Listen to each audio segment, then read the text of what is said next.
Казакстанда жаңы окуу жылында ыңгайлуу мектеп улуттук долбоор боюнча алгачкы 20 объект ишке берилет. Бул тууралуу өкмөттүн жыйынында тармактык бөлүм башчы билдирди. Окуу агартуу министринин маалымдашынча, быйыл 222 мектеп оңдоодон өтөт. Алардын арасында жазында суу ташкынынан жабыркаган билим берүү борборлору бар. Гани Бейсенбаев 40 билим берүү мекемесинде калыбына келтирүү иштери жүрүп жатканын билдирди. Мындан тышкары интернетке туташпаган алыскы билим берүү борборлорунда Starlink, Спутник интернетин орнотуу иштери аяктоо алдында турат. Өкмөт башчы Олжас Бектенов окуу агартуу министрине бул иштерден сырткары билим берүүнүн сапатын жогорулатуу багытындагы иштердин темпин тездетүүнү тапшырды.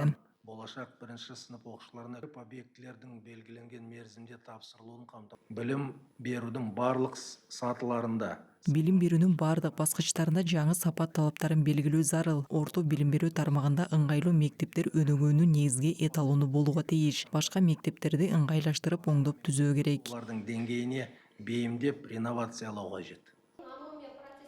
Жогорку окуу жайларында билим берүү маселеси да көңүл сыртында калган жок. Быйылкы жылы өкмөт тарабынан 94 миңден ашык билим берүү гранттары бөлүнсө, анын 1890-у атактуу чет элдик университеттердин ата мекендик филиалдарында окууга бөлүнгөн. Учурда Казакстанда 27 чет элдик университеттин филиалдарын ачуу боюнча келишим бар. Алардын ичинен 7си быйылкы окуу жылында иштей баштайт. Жогорку окуу жайларынын санын гана эмес, сапатын да жакшыртууга басым жасалууда. Бул жаатта университеттер эл аралык кызматташтыкты чыңдап, тереңдетилген илимий изилдөөлөргө өтө баштады дейт тармак министри.